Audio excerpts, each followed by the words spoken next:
Yo, it's dark mode now. Please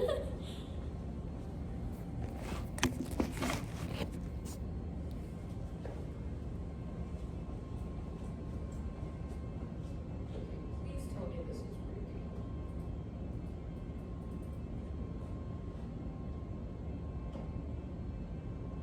Oh, I don't want to do this. Come on. Okay, laptop is mine. Oh, let's go, let's go. Okay, I am making this video because as someone who was retaking CS180, I was extremely frustrated with the way that interfaces were described in today's lecture. So, if we look at the slideshow, let's see, interfaces. It's like, what did they say?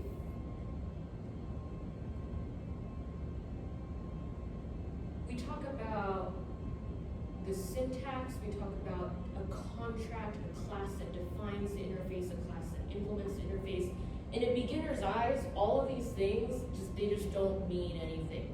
So first, I'm going to show you what does an interface actually look like. Second, why is it useful? Why in the world do we want to declare and implement interfaces? And in order to do that, we're going to go to, let's see, I think it was called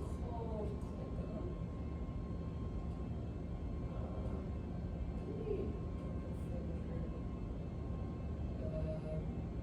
I have like a sandbox? I'm just gonna make a sandbox.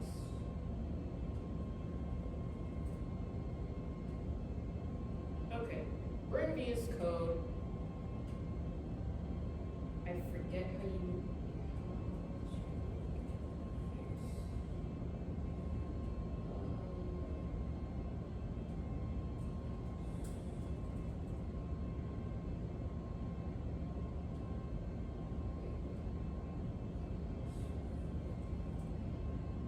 It's been a while, so .java.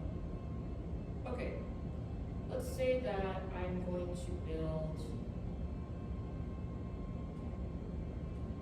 a reservation manager for a restaurant, and I'm gonna say restaurant interface.java.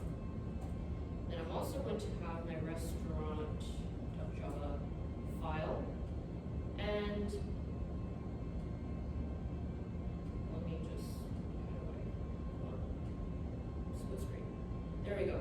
So public interface, restaurant interface, and then let's say like public void, or maybe public int get tables. Empty, what, I don't know. Actually, no, you should have public int, public void set tables. And then I think that's honestly all you need. So we have our interface on the side, and then say like public class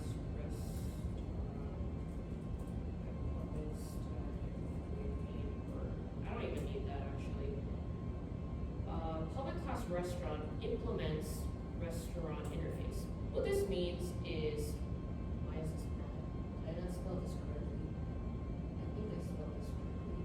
Implement the inherited abstract interface. Okay. What this is saying is, hey, I've created essentially a to-do list of methods that I need to build within my restaurant class. All the interface is doing is giving us a promise or a contract, a blueprint, whatever you call it.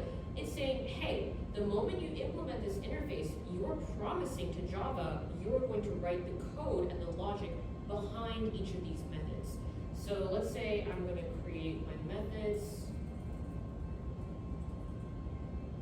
public int get known tables, and then let's say like we have fields up top. Private int tables as sufficient. Is this all within the class? Yes. And then we need the logic. So in order to get the number of tables, what do? You do return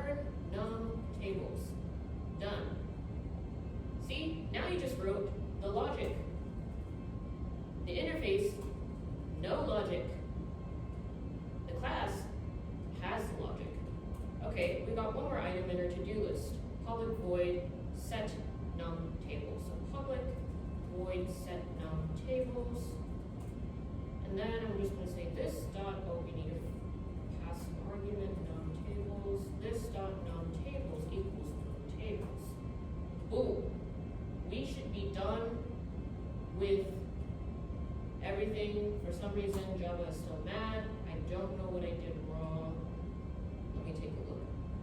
Must implement the inherited abstract method set num tables.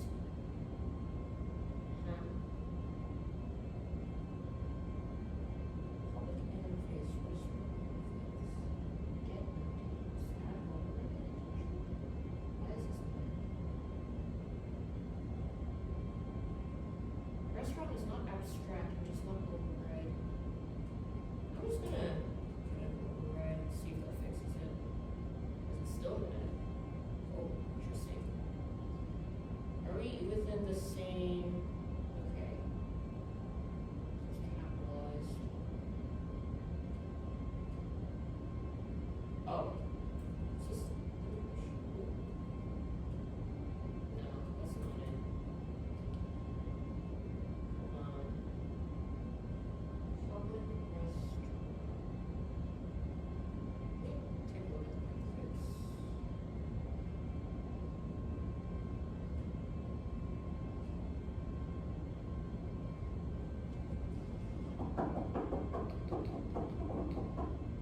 I suck at explaining things because I'm not an actual TA.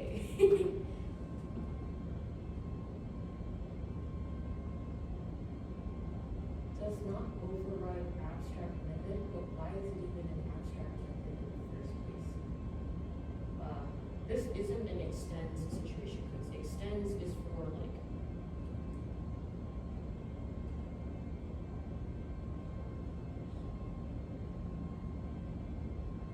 class is not abstract, just public abstract. I don't know. I'm just gonna try this. See if it fixes. Nope. Okay. Well. I don't know why that worked. What is an abstract class? That cannot be instantiated on its own. Its primary purpose is to serve as a base case or blueprint for other related classes, which then inherit from it. Oh, so like an example of an abstract class is something like, let's say I had another file, and this is like completely unrelated. Public class, public abstract class, money. So money is a concept. It's not like a literal thing you can have. You can't have one money. What you can have is $1, 1 rupee, 1 won, 1 yen, etc.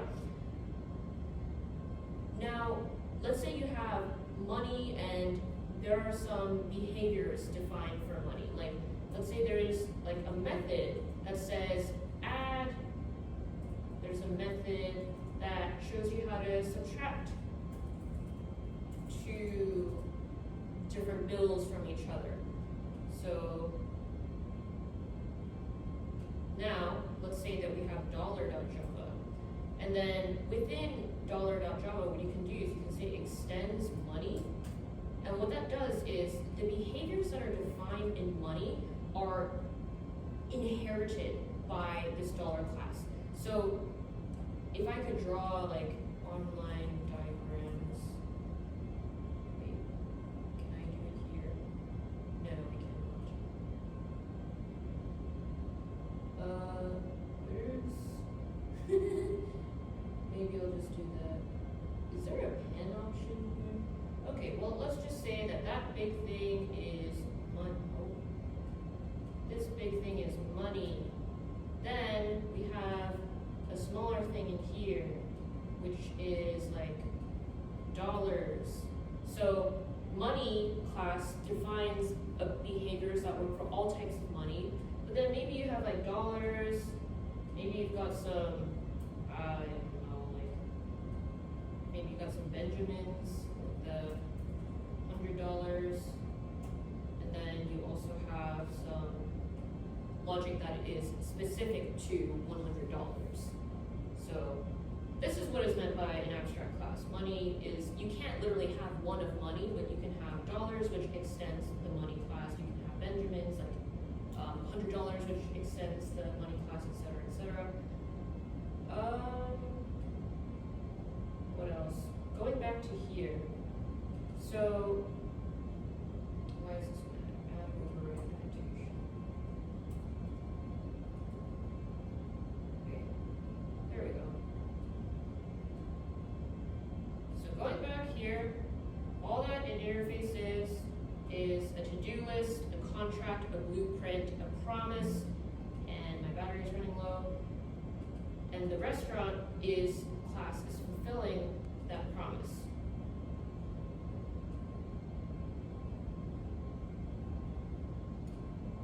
Before my thing dies, let's log in to here. This is a poorly structured lecture. I'm just doing this on a whim at 11:15 p.m. on a Monday night. Come on, please log in.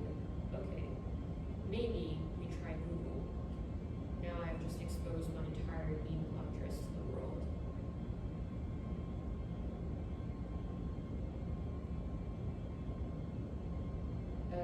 Backend, alternative names, no, this is boiler track. 180 group project.